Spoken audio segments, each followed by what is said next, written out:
mga paraan sa pagtatanim, pangangalaga, pag-ani at pag-develop ng iba't ibang mga produkto hango sa niyog. Makinig nga at tumahok sa libreng pagsasanay on air. Handog sa iyo ng inyong Radio Eskwela. Hatid ng Department of Agriculture at Agricultural Training Institute. O, huwag iliban ha, dapat laging present. Ito ang Masaganang Kukuhayan School on Air on Coconut Production and Processing.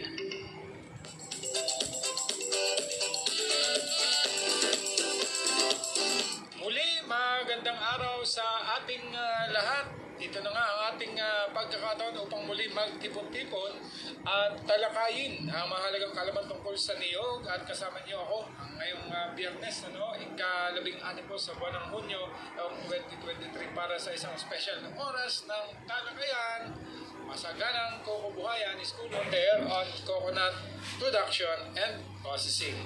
Dito pa rin po sa 95.1 K7 at sabayan din po napapanood sa official Facebook page at Agri Studio YouTube channel ng DAATI Calabarzon. Kaya din sa official Facebook page ng Philippine Information Agency Calabarzon, Philippine Coconut Authority Region 4 at Tagkawayan Teleradyo. Magandang araw po sa lahat. Ako po si Randy Remontigue. At ako naman po si Antoinette Avila from Philippine Coconut Authority Quezon 2, aka Coco Avi. Malugod na pagbati ng magandang tanghali mga Coconatics. Ito ang inyong lingkod na tagapaghatid ng kaalaman, si Coco Avi. Kasama ninyo kami ngayong araw dito sa inyong paboritong himpilan, ang 95.1 Kiss FM, at pati na rin sa official Facebook page ng at Agri Studio YouTube channel ng DAATI Calabarzon. Kami po ay lubos na natutuwa na muling makasama kayo ngayong araw. Kumusta ang inyong araw at mga karanasan? Ganon din ang inyong mga pananaw sa mga aralin natin ng Masaganang Kukubuhayan School on the Air on Coconut Production and Processing. Sa mga mag-aaral ng kukubuhayan, patuloy nating pag-aralan ang mga mahalagang kaalaman. Pati na rin sa tiwala kami na marami kayong matututunan at mapakikinabangan mula sa mga susunod na aralin sa ating talakayan, partner. Muli, itong programang Radyo Eskwela ay hatid ng Department of Agriculture, Agricultural Training Institute. Kasama dyan syempre ang Philippine Coconut Authority Region 4, ang DA Regional Field Office, at tanggapang panlalawigang agriculture ng Quezon. Hindi rin maitatanggi, partner, ang 12 participating LGUs ng Quezon, ang kanilang pamamahala, kasama dyan ang Municipal Agriculture Offices and City Municipal Agriculturists. Andiyan din ang ating Coconut Development Officer at SOA Coconut Coordinators. Ay naging mahalagang kasangga sa programang ito, partner, Yes, oo. Kaya lahat po ay inaanyayahan na makinig sa programang Masaganang Kukubuhayan, lalo tigit ang mga naka-enroll, yung mga estudyante natin, para magsimula, matuto at lumago ang negosyo hango sa niyog. Kung kayo po ay may mga tanong at gustong bigyan linaw ukol sa mga paksang tinatalakay, i-text lamang ang SOA Coconut Hotline na may numerong 0969-477-0655. Ika nga, kailangan pa bang ulit-ulitin yan? Sa palagay ko, kabisado na nila yan, Coco Abi. Kaya kasi ang ating hotline, kapag tayo ay may katanungan dito sa ating question of the day, at yan din po ginagamit natin doon sa mga may mga gustong bigyan linaw sa ating pong hotline. Yan din ang ating ginagamit, at alam nyo naman doon sa ating question of the day, dapat aabangan nila yan dito sa ating program sa huli at sa dulo ng ating programa para manalo ng 100 pesos worth of cellphone load. Ang una pong makapag-text na may tamang sagot sa numerong yan, mananalo siyempre ng premyo. Ulitin ko lang po muli ang format ng pagte-text. Mayroon pong format na sinusunod para kayo ay maging kumbaga may chance na magkaroon ng chance na manalo. Pero talagang unang-una lang. Yung unang-una lang magte-text ang mananalo. Yes. Okay. Ito po ang format. Ilagay po ang inyong pangalan, then yung address po ninyo, kung may barangay at bayan, then yung sagot. At isend sa 0969-477-0655. Kaya tutok lang sa buong episode ng ating programa upang makapag-text at makapagbigay ng tamang sagot. And syempre, partner, dumako na tayo kung sinong nanalo sa question of the day. Kahapon. Yes, yung nakaraang kahapon, Webes. Sa ikapitong airing natin, ang katanungan, ano ang proseso sa hybridization na kailangang tanggalin ang mga lalaking bulaklak upang maiwan ang self-pollination? Yun, ano yan? So, ang nanalo po ay si Mr. Leonito P. Amparo ng Barangay Pakabet, Katanawan, Quezon. Congratulations po sa inyo. Ang kanya pong sagot ay emasculation. Okay, ang DAATI na po ang makikipag-ugnayan sa inyo kung paano po ninyo makiklaim ang inyong papremyo na 100 peso worth of cell phone load.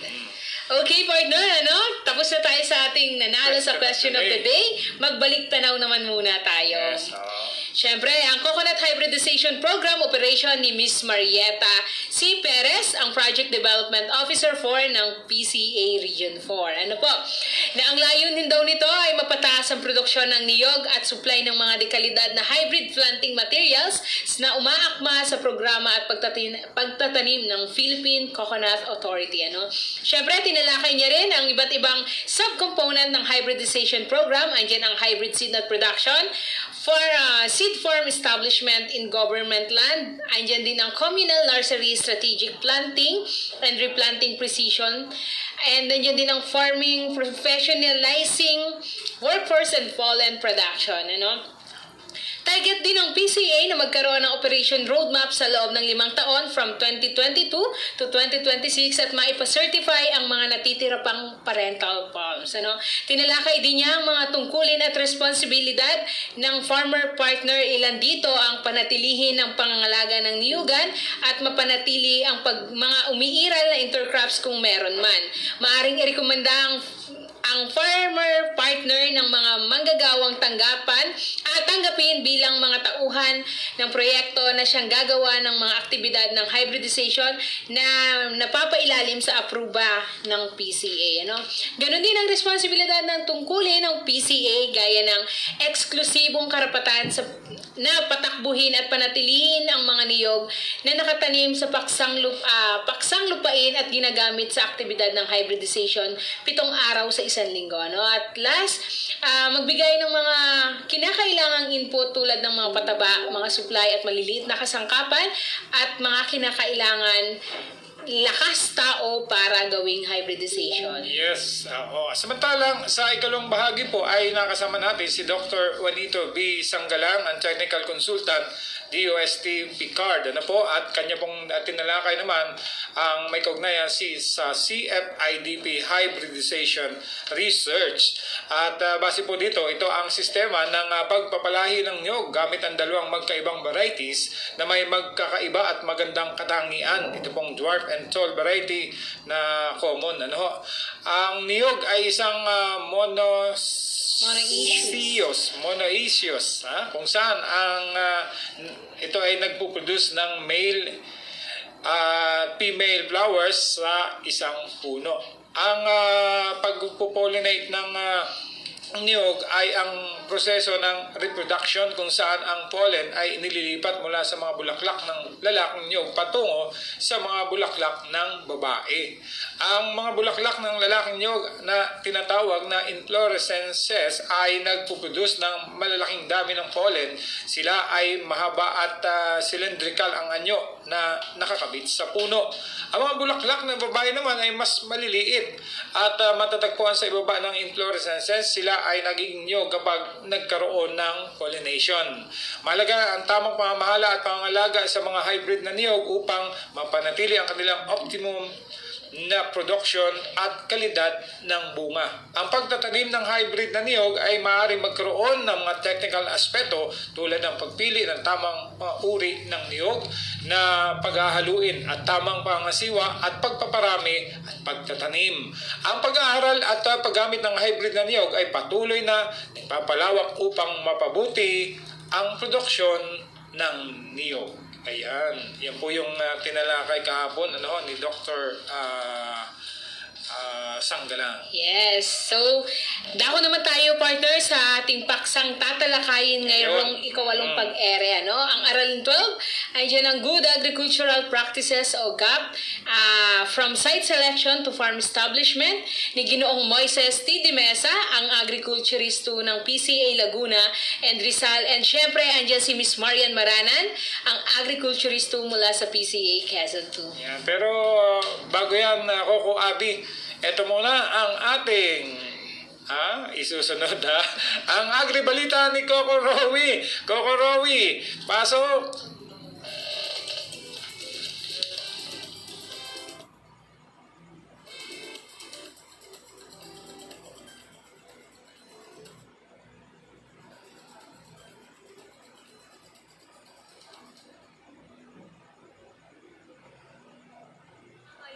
Ika-16 ng Hunyo 2023 ang coconut tree planting sa pangunguna ng Philippine Coconut Authority Region 4 katuwang ang Ibabang Talim Integrated High School sa Ibabang Talim, Lucena City, Quezon.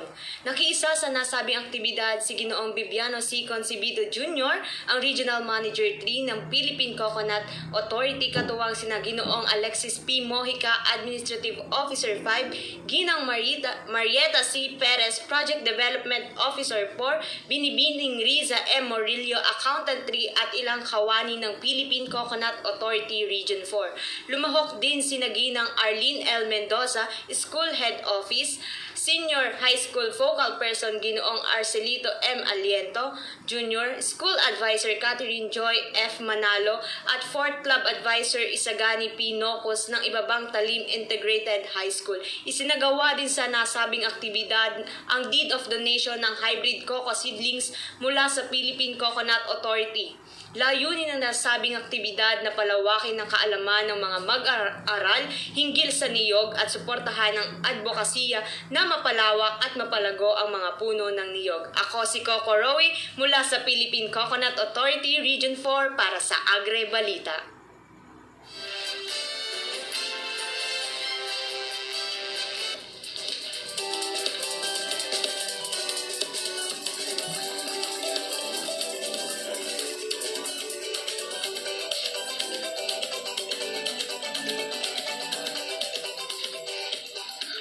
Okay, tayo po ay muling nagbabalik at maraming salamat sa iyo, Coco Rowie, sa iyong Agri Balita. Coco Abby, ating munang dakuhan yung ating mga pa-shoutout bago natin simulan ang pagtalakay sa unang bahagi ng ating pong guro. Dami na. Sige, shoutout muna natin si Mr. Leonito Amparo. Shoutout po sa classmate ko po sa SOA Katanawan, Quezon, na taga Santa Maria Dao, kina Bro Alex po. Ayan.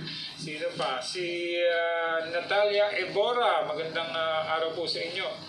Ano bang address ni... Kay Alex Makatangay po, sa mga kamag-aral ko po sa SOA, magandang araw daw po. Lerma Armia. Armia ba yan? Ng Lopez, Quezon. Ay, hindi. Ang kanyang mga binabati ay mga taga Lopez pero taga Laguna siya. Yun. Okay. Si Wilfredo Obon. Ayan. Magandang tanghali daw sa mga taga Gisgis Talon sa Riaya, Quezon. Yes, kay Timothy Samson na nanonood from Lopez, Quezon. Magandang araw po sa inyo. Neroden Lisada. Magandang tanghali daw sa mga taga Pantalan Farmers Morong Arizal. Nabanggit mo na ba yan?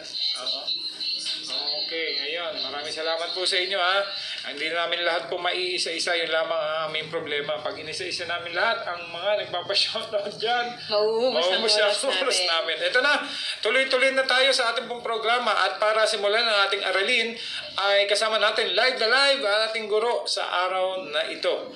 Ito po ay walang iba kundi si Mr. Moises T. De Mesa, si Sir Moyet, ang agriculturist 2 na PCA Laguna and Rizal. Para sa aralin 12 po natin na may paksa na Good Agricultural Practices. Ayan, o GAP. Siya po ay sa unang bahagi, sa unang bahagi. Siya po ating mga kasama. Magandang tanghali, sir. Magandang tanghali sa ating mga tagapakinig at tagapanood ng ating School on Air. So, binabati ko po yung aking mga magsasaka sa lalawigan ng Laguna. Magandang araw po sa inyo.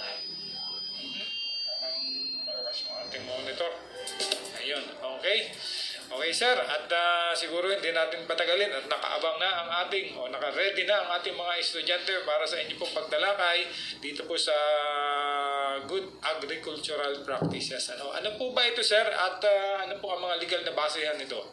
Okay, so bago tayo magsimula, so nais kong banggitin sa inyo yung mga legal na basihan ng ating paksahin ngayon tungkol sa DRAP on coconut.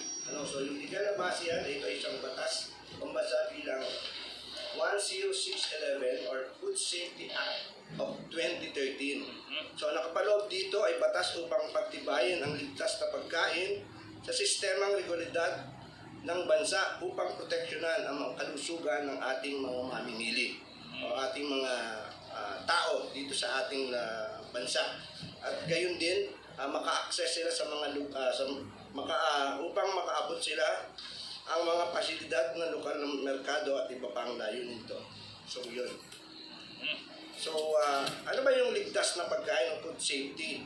Ito yung kasigurahan ng pagkain hindi makakasama sa kalusugan ng ating mga consumer o mamimili. So pinoproteksyon na natin yung mga taong bibili ng mga pagkain na ating ibinebenta sa ating merkado. So ito ay merong basihan, hindi naman ito basta pinatupad lang, ito ay may batas na sinusunod. So ano ba yung food safety hazard? So ito yung mga bagay o mga organismo na nakakasama sa pagkain na pag kinain ng tao ay maaari siyang magkasakit o makaapekto sa kanyang kalusugan. Tumutukoy ito sa biological, chemical, physical na bagay na pagkain na maaaring pagmulan ng masamang epekto sa kalusugan.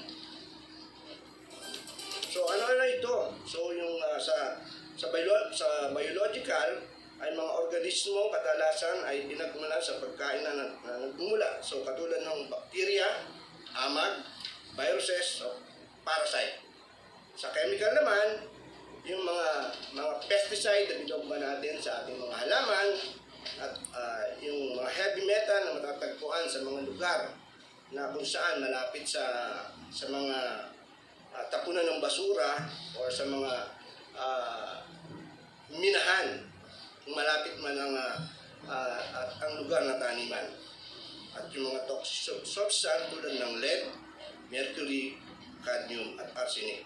At yung mga physical naman, yung mga bagay na nakikita natin sa mga pagkain na hindi naman dapat na doon. Katulad ng stapler wire, plastic, bubog, kahoy, na hindi naman dapat nalalaw sa pagkain. So, madako naman tayo sa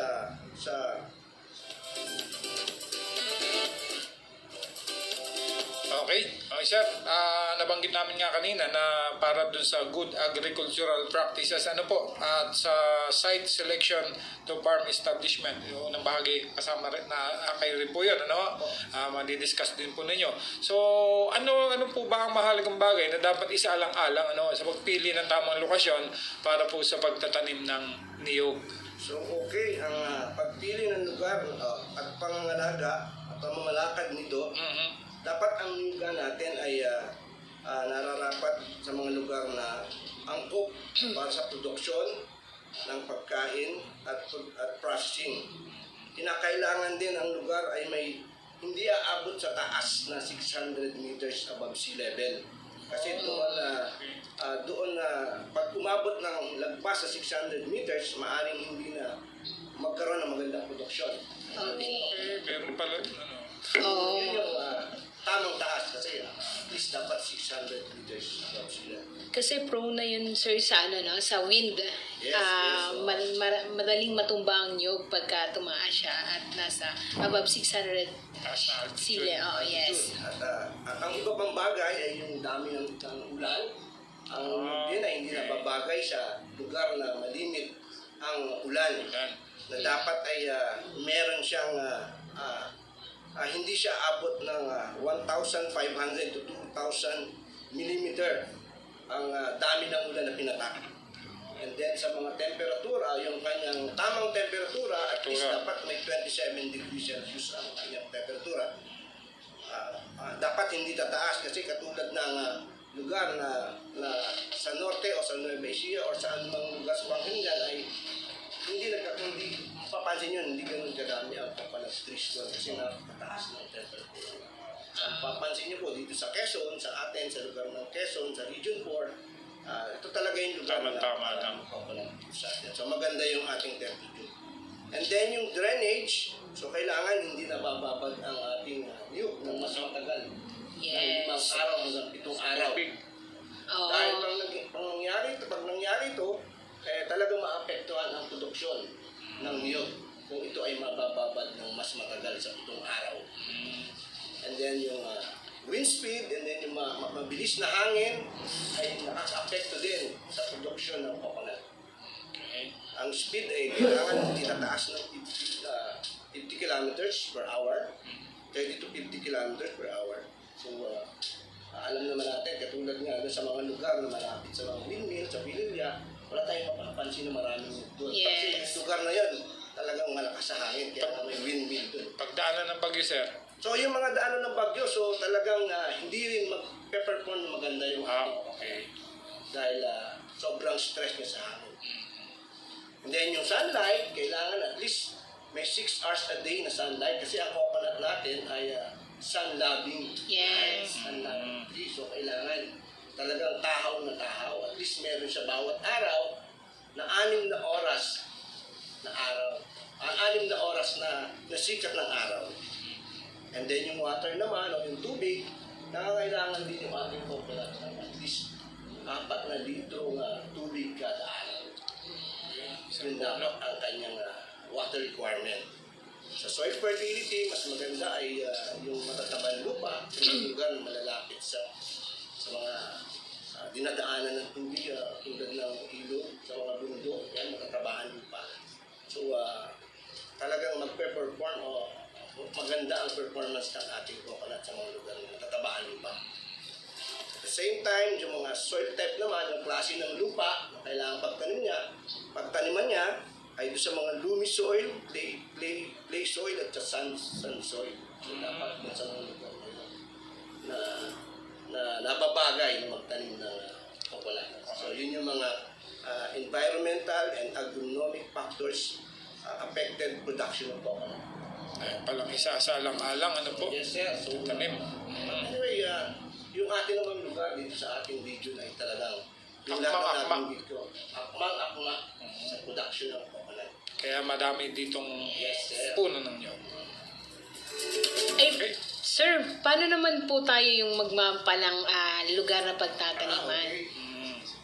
So, sa pagmamapa, kailangan natin actually, ito dapat yung sinusunod pagka ipapasok natin sa good agricultural practices. Kailangan yung ating mapa ay klarado at alam natin yung orientasyon ng ating lugar na pagtataniman. And then yung lahat ng mga production area dapat nakamarka.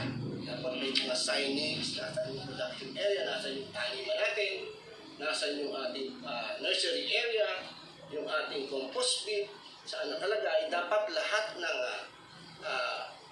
ng pangangailangan, lahat ng mga lugar na dapat ilagay sa isang plantasyon ay nakamarka. Yes. Merong marking.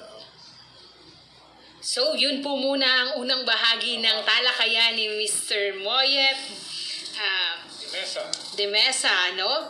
Para po, yes, partner, para sa ikalawang bahagi, nais po naming tawagan si Ms. Marian Marana ng Agriculturist 2 ng PCA Quezon 2 para talakayin naman ang seed nut and seedling selection, ang nursery establishment, and polybagging. Magandang araw po sa inyo, Ms. Marian. Magandang araw din po. Bumati po muna tayo sa ating tagapakinig na nakatutok ngayon sa ating himpilan.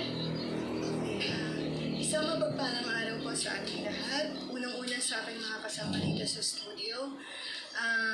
Siyempre po sa lahat ng masugid na tagapakinig at taga-subaybay ng ating programa. At sa lahat ng naaabot nito sa iba't ibang platforms.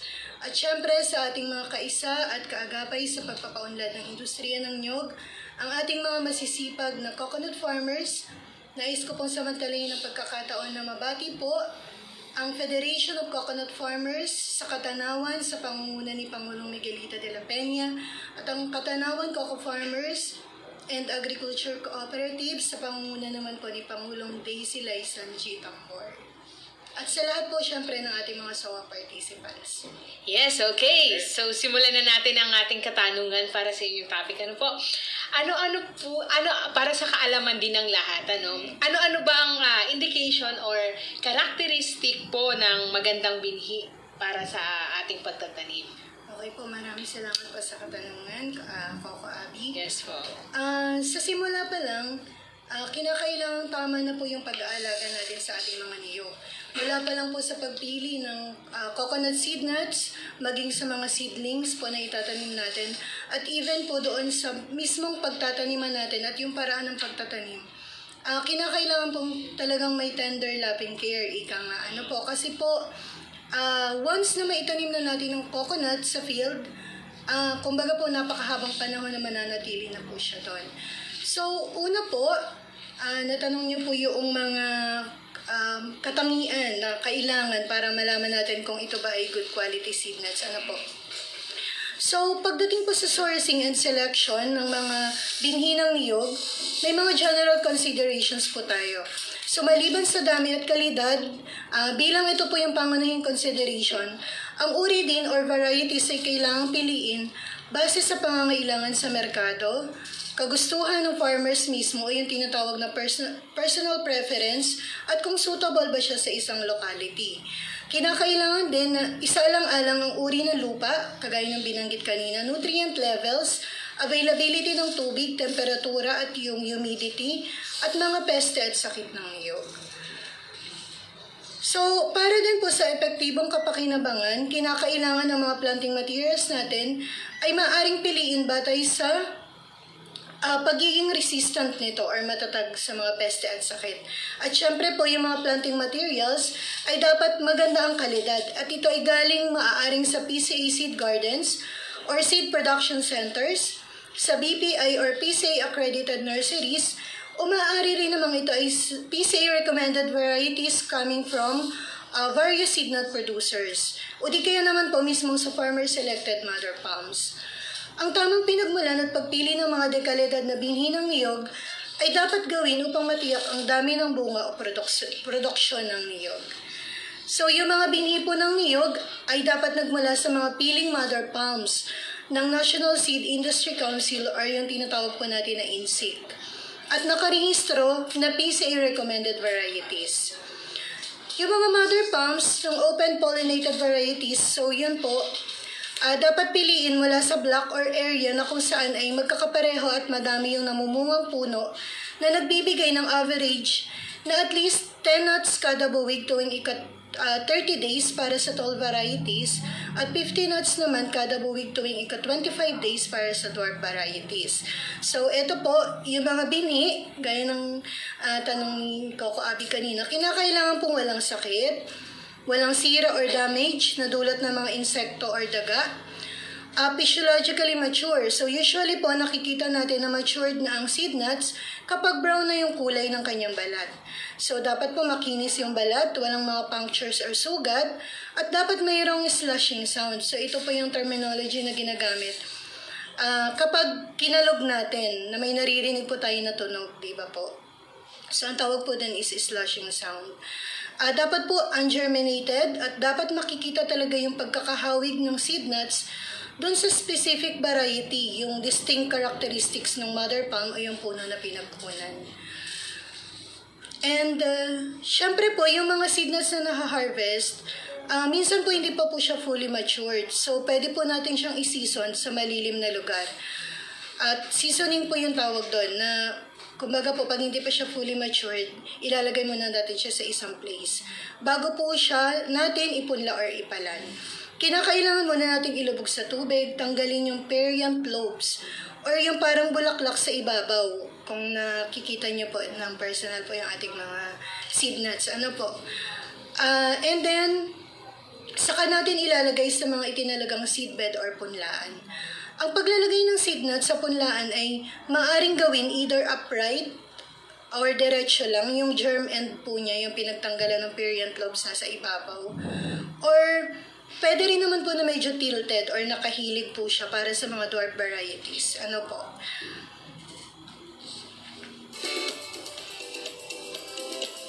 Ayan, so meron din po tayong mga iba't ibang variety po ng ating mga pananim po na niyog. Ano po, so meron po tayong tinatawag na mga OPVs or yung open pollinated varieties.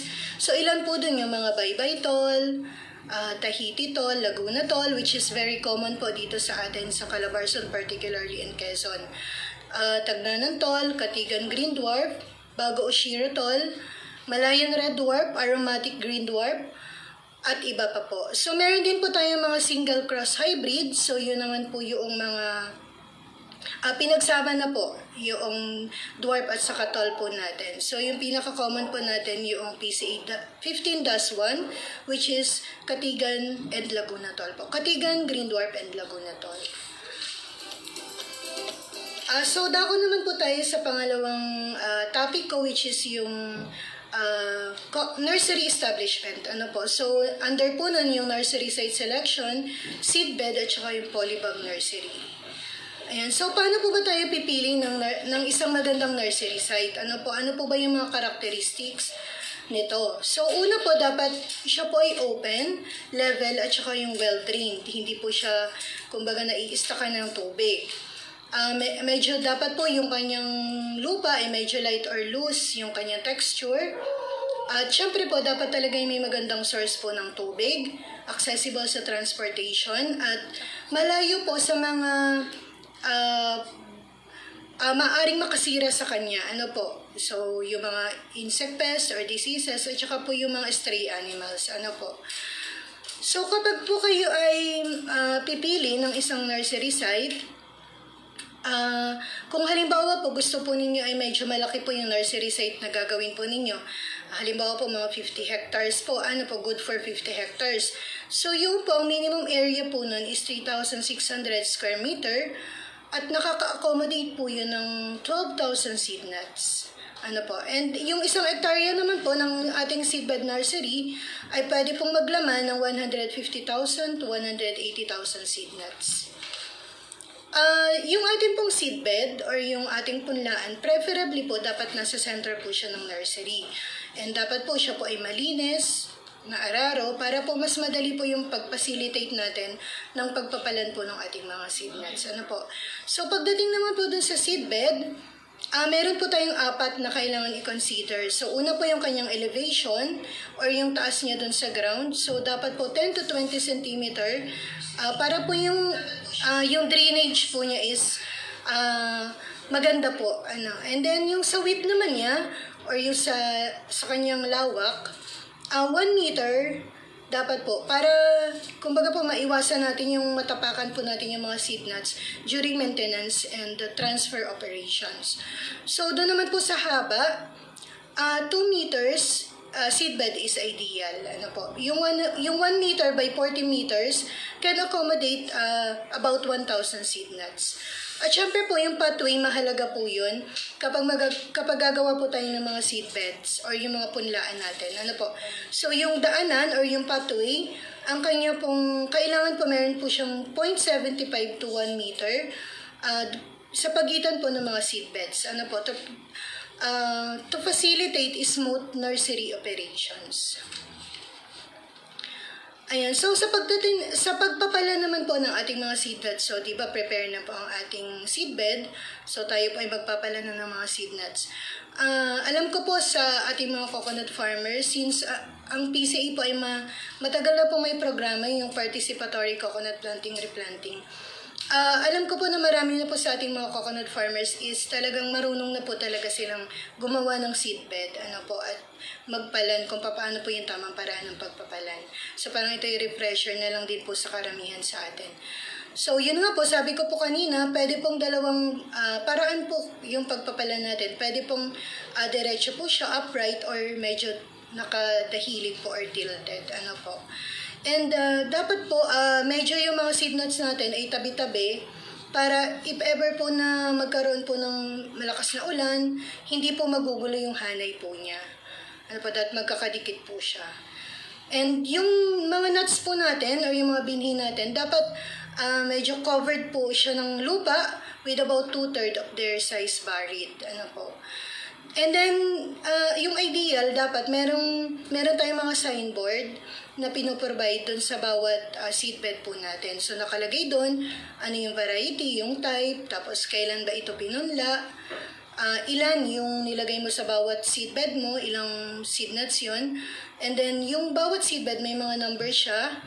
Tapos, kailan yung nuts ay na-harvest, and then, kailan siya ita-transfer, or kumbaga ready na po siyang i-transfer sa field. So, dapat yung mga information po ay nandoon sa inyong signboard. Ano po, syempre yung pag-maintenance naman po ng seedbed, madali naman po yan, very common po. Syempre, dapat lagi po natin yung didiligan. Ano po. Pero syempre, kung maulan, ay hindi na po. Ano. And syempre, regular dapat yung pag-weed natin or pagtatanggal natin ng mga damo. And syempre, yung partial shading kung kinakailangan. Ano po. So, pagdating naman po sa polybagging, meron po tayong pricking na tinatawag. Ano po, ito po yung kapag po ang atin pong seed nuts ay meron na pong, kumbaga may umuusbong na nakaunting tubo, mga 4 to 6 cm. So, tinatanggal na po natin yun doon sa seedbed and then nililipat na po natin sa polybag. So, mas maganda po yung may naka-polybag siya kasi ito po, yung mga reason po, minsan, kapag nasa seedbed lang siya, yung pagta-transplant po, yung paglilipat po ba, medyo naapektuhan yung mga ugat.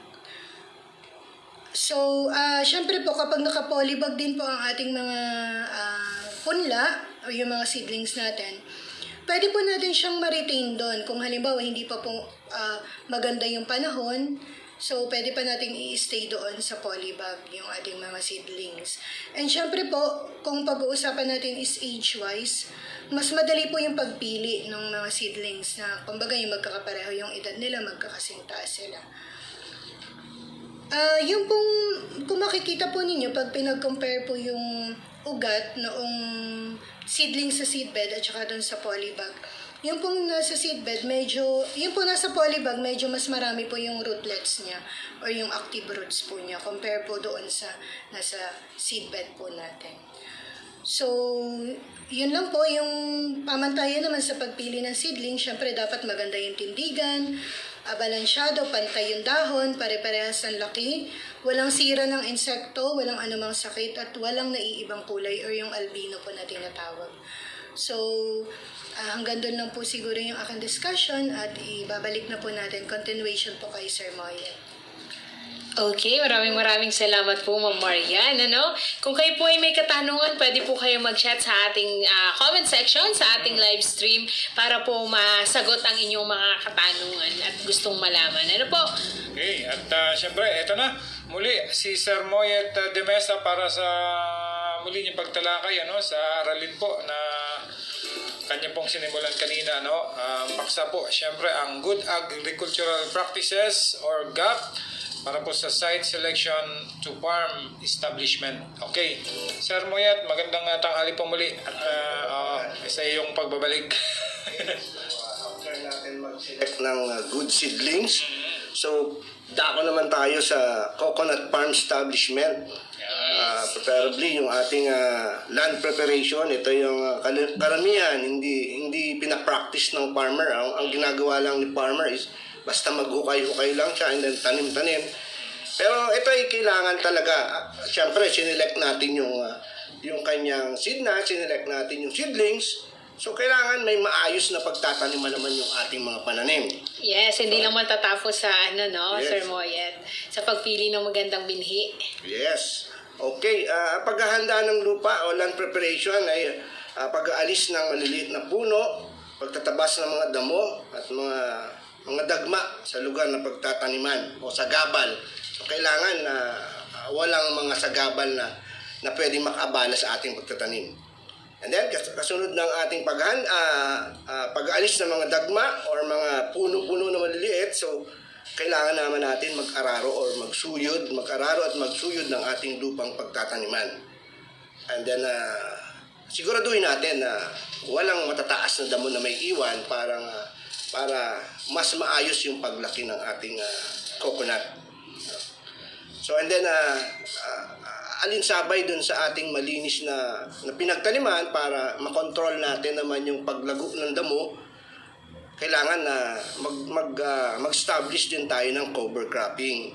So ito hindi masyadong pinapractice ng farmer pero napaka-importante nito lalo na sa production ng nyug. Ang kagandahan ng cover cropping, naiiwasan natin ang paglago ng mga mapaminsanang damo.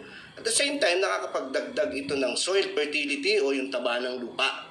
So yung mga cover crop natin na pag nalaglag yung dahon, nabulok sa lupa, magsisilbing fertilizer. So yun yung mga paghahanda natin bago tayo magtanim ng nyug. So kailangan malinis talaga yung lugar. Okay, Sir Moyet, ay dako naman po tayo. Paano naman daw po yung tamang layouting ng ating punong nyug na itatanim? Ano po? Okay, sa field layouting naman, meron tayong 3 klase ng field layouting. So, yung traditional na ginagamit ng ating farmer, yung ginagamit nila na square method o yung parisukat, yung magkakaparehas ang sukat. Distansya. Kung 10 by 10, 10 meters by 10 meters, yun yung pangkaraniwan ginagamit ng ating mga magsasaka. Pero ito pala ay masyadong hindi naman natin masasabi na hindi magandang. So ito yung nakasanayan nila, pero may mga mas nirekomenda ang PCA ngayon. So kasi itong square method ay medyo mataklas o matakaw sa espasyo. And then yung sunlight niya hindi masyadong nagagamit ng mga halaman sa ilalim. So marami siyang may malaki siyang espasyo sa gitna. So yun yung square method.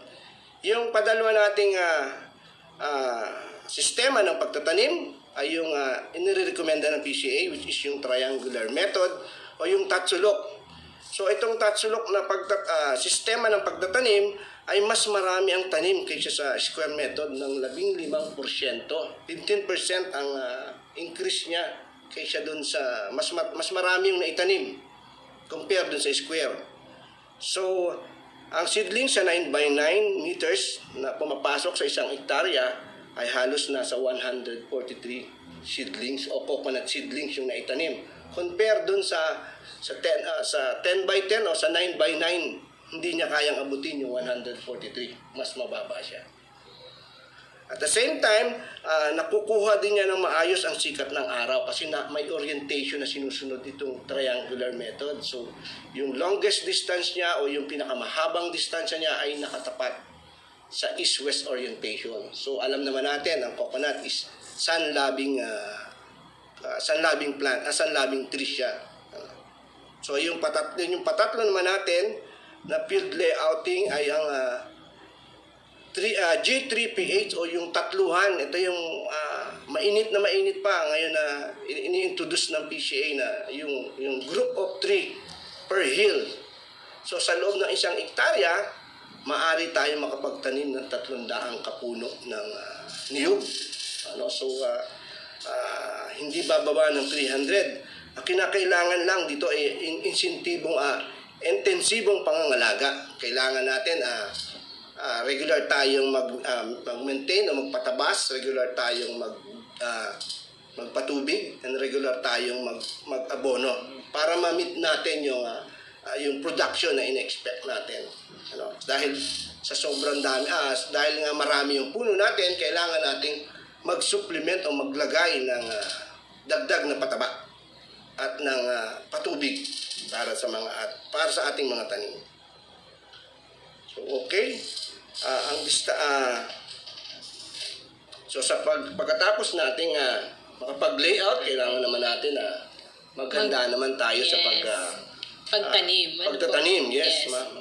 Kailangan natin siyempre before tayong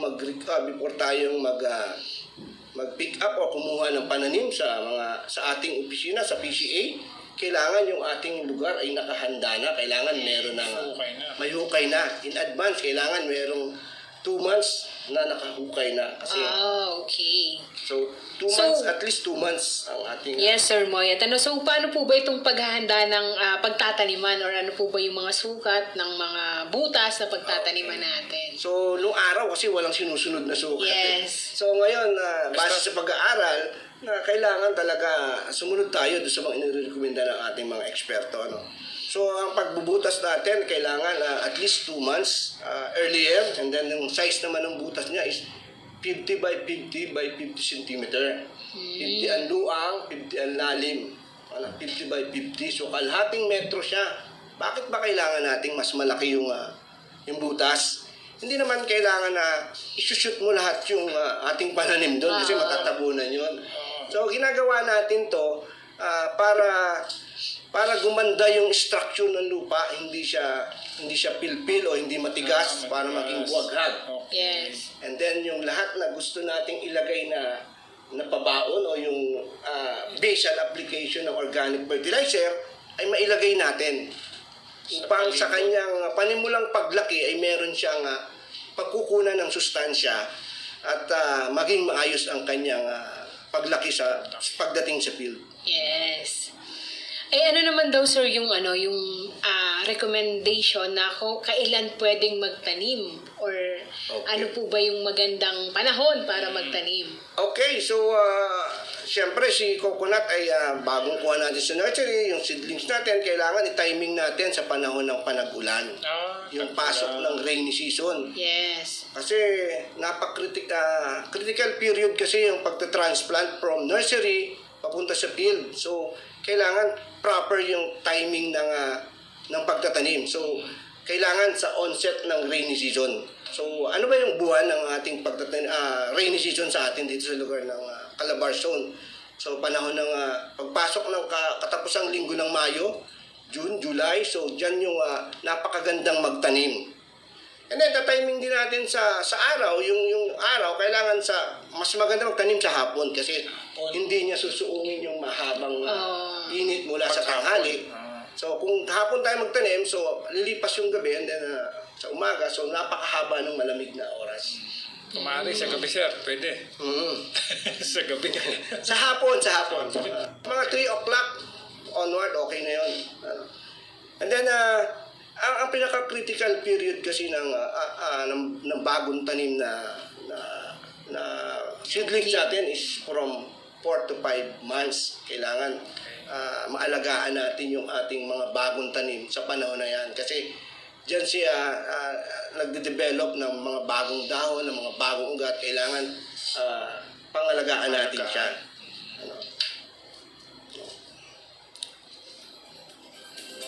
Ang pag-aalaga ng bagong tanim na nyo, gano. So, sa nabanggit ko nga kanina, yung 3 to 4 na taon, yun yung critical na period kasi dapat hindi siya makainan ng mga galang hayop, ng mga insekto na kailangan ito ay hindi siya madisturbo sa kanyang pagkakatanim.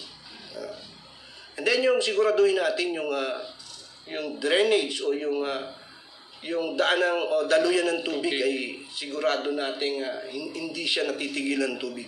Kailangan katulad ng nabanggit ko na pagkatigil ng mas matagal na araw o linggo ay maaring ang ikamatay niya kung siya ay lason pa sa unang development ng kanyang paglaki. Laging may baha. No, alam ba, hindi naalis siya ng tubig o stagnant water siya doon. So iwasan natin magtanim doon sa lugar na hindi maganda yung daloy ng tubig o yung drainage. Yes po, Sir Moyet. Para naman po sa mga naitanim na, mga ilang taon na, ay ano po bang mga pwede mong ma-recommenda or kailangang abono ng niyog sa ating itinanim? Okay, ang mga abono kailangan natin sa niyog mula pagkatanim. Yes po. Field planting, hanggang sa 7 years and up. So, ito yung mga kailangan niya. So, kailangan niya ng ammonium sulfate at KCl na hindi naman ganun kadami, pero napaka-importante nito sa niyog. So, yung 0.15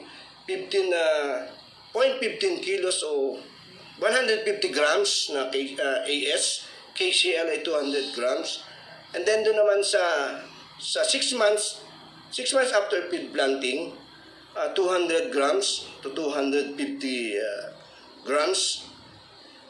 And then yung 1-year-old, kalating kilo hanggang kalating kilo ng ammonium sulfate, KCl ay 600 grams o 6 na guhit.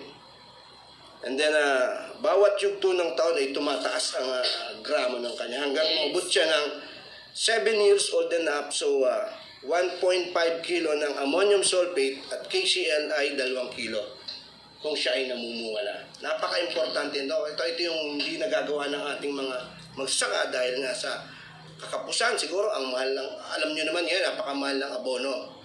Pero ito ay pinamimigay lang to ni PCA, ni Philippine Coconut Authority sa ating mga magniniyog.